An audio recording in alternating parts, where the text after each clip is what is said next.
From Suma Networks, and I will continue with the second part of LTE 5G private network representation. In this part, I will focus on 5G private networks, as well as an overview of our Suma 5G subscriber data management product. Okay, let us start talk more in detail on the subject.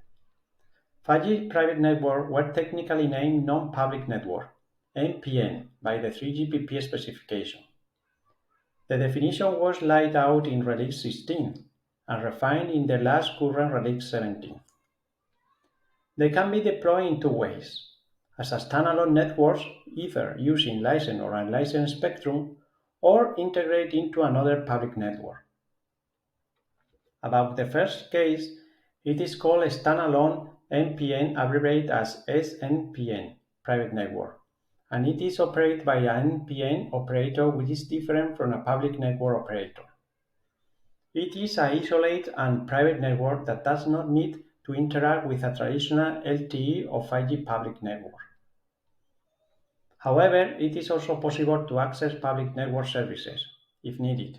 An identifier called need has been added for that. In the following picture, we see a representation of that, where we see that only private network is deployed. In contrast, the second case. It is an NPN deployed with the support of a public network, which means it works in conjunction with a public macro network operated by an MVNO or NNO. A relevant feature to prevent user equipments that are not authorized to access the network has been defined.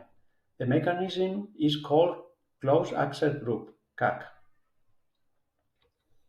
In this picture, we see an example for the second case, where there are a public network and a private network deployed together. Although, take into account that there are different deployment scenarios, depending on the elements that the public network share with the private network. Finally, let's summarize the advantage of Suma 5G subscriber data management. It is implemented based on Release 16 and updating in progress for Release 17. Among other features, it supports interworking with LTE networks and both types of private networks.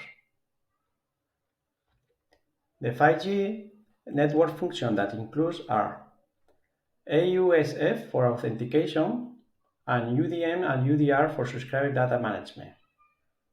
They communicate to each other and with the rest of the 5G network functions through the standard APIs.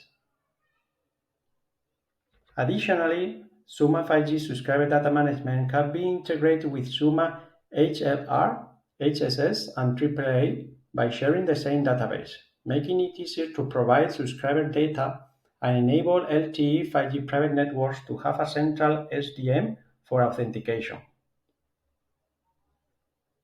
In conclusion, according to the recent studies, the number of private networks will increase tenfold in the next 5 years, and Suma networks can help either for a standalone deployments or for the public networks operator to have a central subscriber data management to operate with their private networks. Thank you very much for watching us, and I hope you follow us for the next videos. Any doubt or comment will be welcome.